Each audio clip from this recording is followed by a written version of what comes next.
In the autumn of October 2025, an explosion could be seen from 20 kilometers away. A massive fireball twisted upward into the sky, so bright that the optical sensors automatically dimmed 3 levels. A dense column of black smoke rose nearly 100 meters high, bending westward under the wind like a tear in the atmosphere. Steel rails expanded, concrete shattered like shrapnel, and the heat wave spread within a 2-kilometer radius, powerful enough to distort infrared lenses. But what truly threw all of Russia into panic wasn't the blast itself, it was its coordinates. The train that was hit was located 35 kilometers deep inside Russian-controlled territory, a zone every military map labeled as absolutely secure. This railway supplied fuel to the southern mechanized grouping, protected by medium-range radar and a fixed air defense grid, enough to stop almost any low-flying cruise missile. In theory, no short-range weapon could penetrate this area. But 4 Ukrainian pilots were about to make that theory a thing of the past. They carried no missiles, needed no satellites. They brought FPV drones, cheaper than the gaming rig your kid claims he needs for online classes, hand-modified to fly 5 times beyond their design limits. Tens of kilometers away, in a garage-sized underground bunker, the Ronin pilots were glued to a snow-white video feed. The intermittent analog 5.8 gigahertz signals smeared the image like a sandstorm. Every frame could be the last second of connection. 4 hand-tuned FPV quadcopters were pushing toward the target. Ordinary drones would lose link after 3 kilometers. These had passed 15 kilometers and kept going. The link was mediated by a chain of relay drones, each link about 5 kilometers apart. That chain was an invisible cable, a primary relay positioned 500 meters out to optimize range, a secondary at 200 meters to lower radar signature, and a ground-skimming backup aircraft for the final contingency. If one link snapped, the whole mission could collapse in seconds. The rear echelon operated like a living organism. Kabul 9 supplied coordinates, timetables, and updated satellite imagery. Alpha intercepted, detected, and classified enemy signals to minimize exposure. The National Special Communications Unit stood by with high-power jamming equipment ready to open an electronic window whenever the chain needed to punch through. The link chain that seemed as tight as steel hit a bottleneck. A relay drone at 500 meters, the link optimized for range, suddenly became a target. From the ground, a Russian soldier raised a Verba and squeezed the trigger. The relay's last video flashed a spark. Then the screen went to white static. The signal circuit was cut. And in this network, a cut at this level means only a few seconds, but those seconds are enough to throw away every pre-computed plan. In the control room, breath held and pressure mounted. The Ronin commander counted out loud, 2 seconds, then 5, each number hammering time. The worst-case scenario began to appear. The main attack drone blind in midair, receiving no commands, unable to correct its aim as the target moved. Then a sliver of hope flared. The contingency system was activated by procedure. The second drone, flying at 200 meters, lower and less exposed, jumped into the relay role. The feed returned weaker but alive, about 60% of its original power. The image was blurred, buffering stuttered, but the human eye could still read the rails as a guiding ribbon. The recent signal loss wasn't just an accident, it was the unavoidable cost of long-range tactics. To keep latency at 0, Ukraine stuck with analog 5.8 gigahertz links, fully aware that a single anti-air round could sever the entire chain. Digital signals can carry farther and scale more easily, but a 200 millisecond delay is enough to throw a drone off its mark by 5 meters, a fatal error when closing at 80 kilometers per hour. So they accept the risk and choose analog. Fast, direct, and unforgiving of mistakes. The relay chain is designed in 3 tiers. The primary drone flies at 500 meters and handles the main broadcast. The first backup drone flies at 200 meters, harder for radar to detect. The final relay skims just above ground, hiding in natural clutter. Spacing between tiers is roughly 2 kilometers, enough to prevent a single missile from taking out the entire chain. Losing signal for a few seconds was no longer an accident. It was part of the training. The Ronin pilots had been prepared for this from day one. Each of them logged over 200 hours of simulated flight under jammed conditions, with 80% visual loss or total blackout. No GPS, no map. Only a stopwatch and terrain memory. In simulation, they had to fly blind for up to 30 seconds, relying solely on their sense of timing and speed. They learned to steer by rhythmic memory cues. Count to 18, slight right turn, follow the tracks. Count to 12, pull up to clear the tree. Simple commands, repeated thousands of times, engraved into muscle memory like neural reflexes. When the lead drone passed the 25-kilometer mark, the whole image began to shake violently, then turned into an electronic storm. The screen shifted into bands of white noise, pixels dancing chaotically like falling snow. The signal was being strangled completely. The drone had entered the coverage zone of the R-330Z Zhitel, Russia's mobile electronic warfare system. The Russians knew Ukrainian drones were coming. They always knew. The question was whether their air defense systems could stop them in time.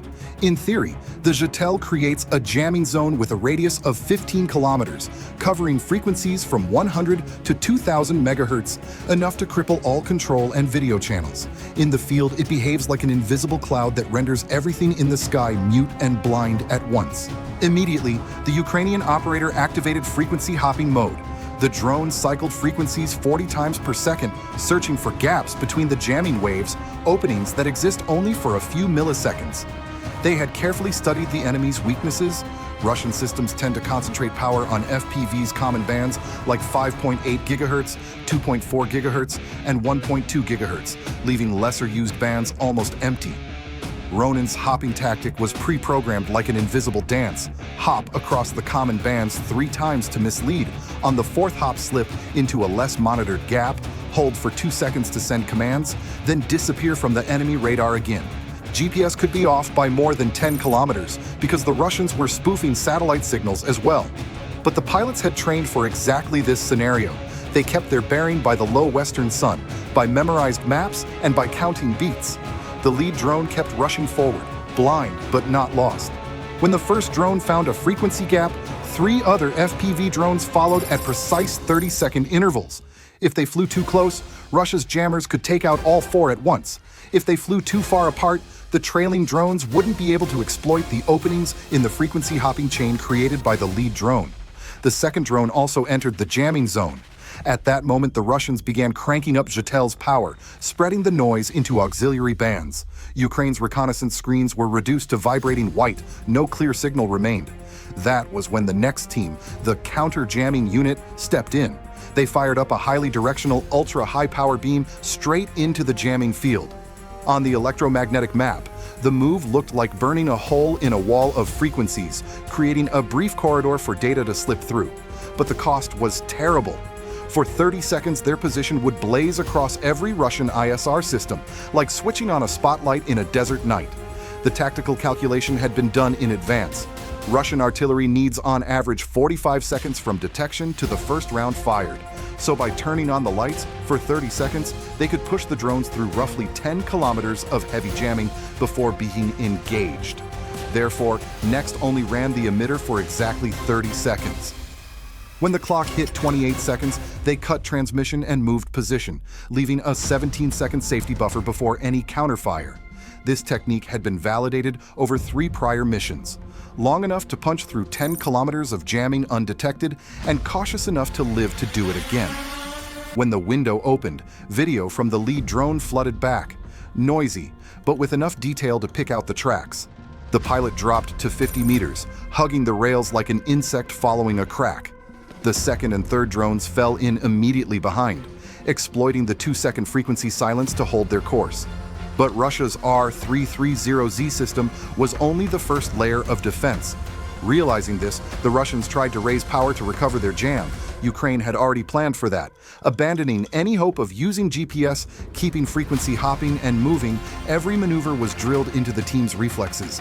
The last 10 kilometers before the fuel train came into sight, the final 10 kilometers before Russia's entire military logistics chain would have to be rewritten. Russian troops scrambled to vector their air defense systems in response. What they were about to realize was that their actions would only add color to Ukraine's success. When the signal chain reconnected, the lead drone had already pushed another 5 kilometers forward. Below, Russian radar began to stir. The Kasuka-4 electronic warfare system was the first to detect high-band drone control signals. Seconds later, the entire sector switched to red alert. A Pantsir S-1 battery was ordered to engage. Its radar locked onto the target, and the computer began calculating the intercept path.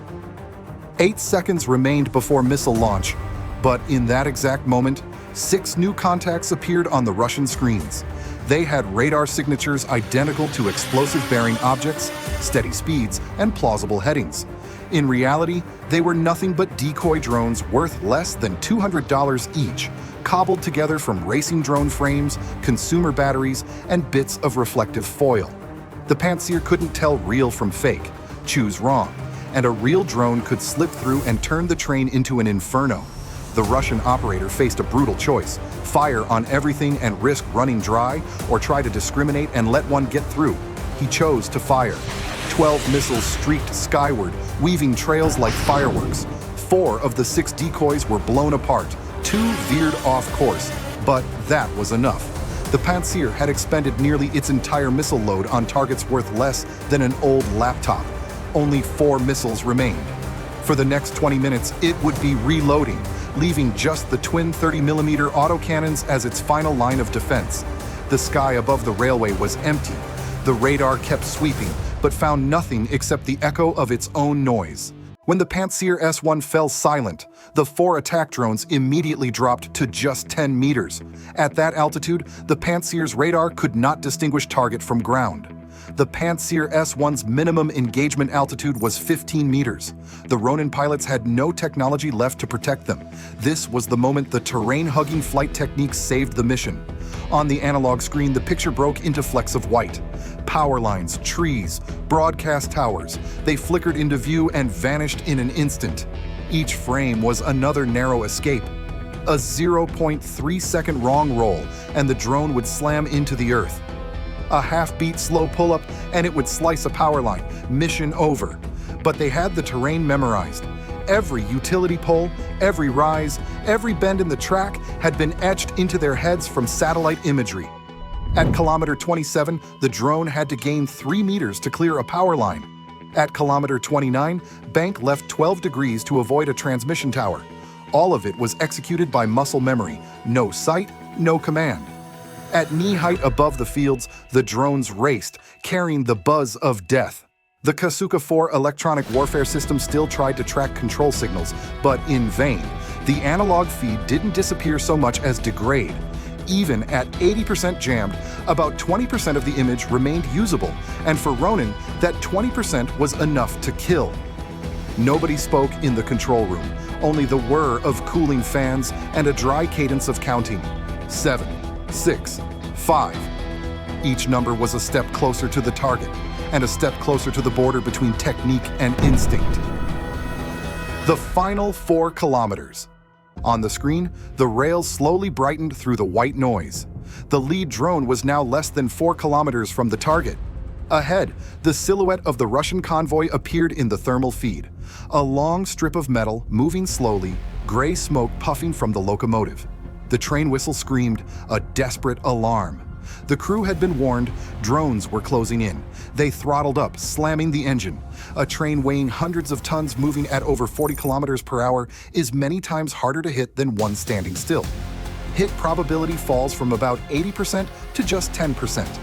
They had expected this, but to pull off success this time, they felt only God could see them through.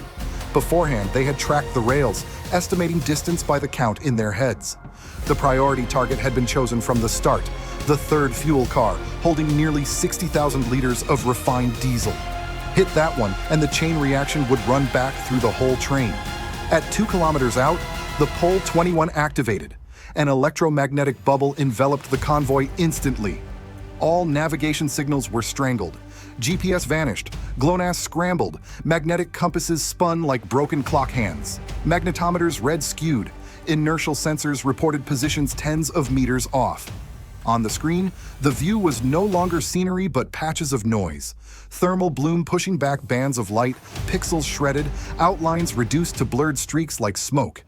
But the rails were still there, a straight line of metal that electronic warfare could not fake. The pilots switched completely to by-eye flying.